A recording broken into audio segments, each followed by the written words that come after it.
From the National Newsroom of the Canadian Press, I'm Karen Rebo.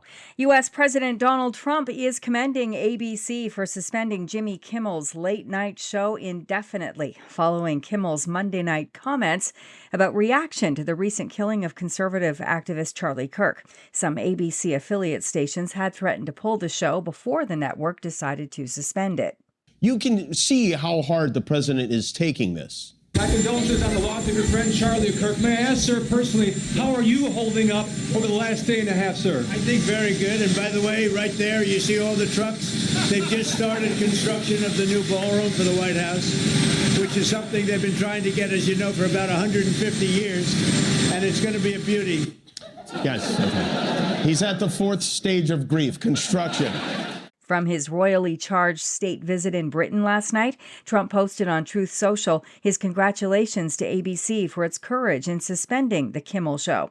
Then he called for fellow late-night hosts Jimmy Fallon and Seth Meyers to be canceled next.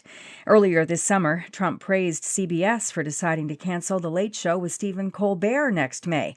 Colbert and Kimmel have long been critical of Trump and many of his policies.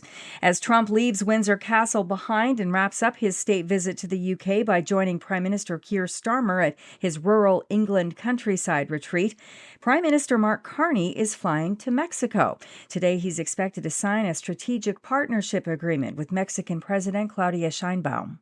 Senior government officials say the agreement will cover infrastructure, trade, health, agriculture, emergency preparedness, and security. Carney's two-day visit to Mexico City is happening as Ottawa seeks more trade with Mexico in response to the United States' trade war.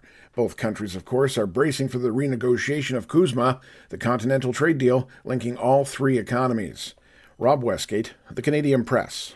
Canada-wide protests are being planned for Saturday in what a coalition of civil society groups say is an emerging common front to elements of the new Liberal government's agenda. Organizers of the Draw the Line protests say the coordinated day of action is motivated by Prime Minister Mark Carney's support for new fossil fuel projects, expected public service cuts, and new border measures. A new report suggests Canada's short-term targets for reducing its emissions are now out of reach after levels remained unchanged last year. The Canadian Climate Institute finds national greenhouse gas emissions totaled 694 million tons in 2024. Law enforcement is still probing yesterday's shooting in southern Pennsylvania that killed 3 police officers and critically wounded 2 more. The violence erupted in rural York County as officers followed up on a domestic-related investigation. Police killed the shooter. This is the Canadian Press.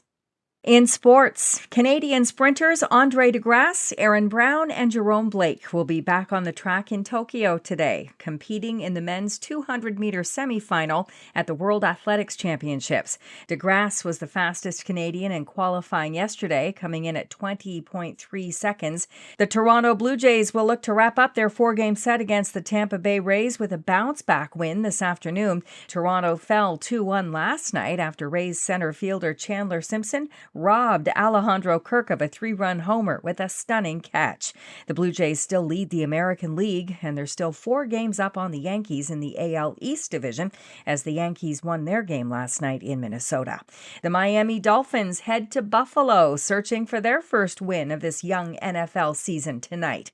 Miami is 0-2 after falling to New England on Saturday. The Bills, meanwhile, come into the game with an unblemished 2-0 record. From the Canadian Press, I'm Karen Rebo.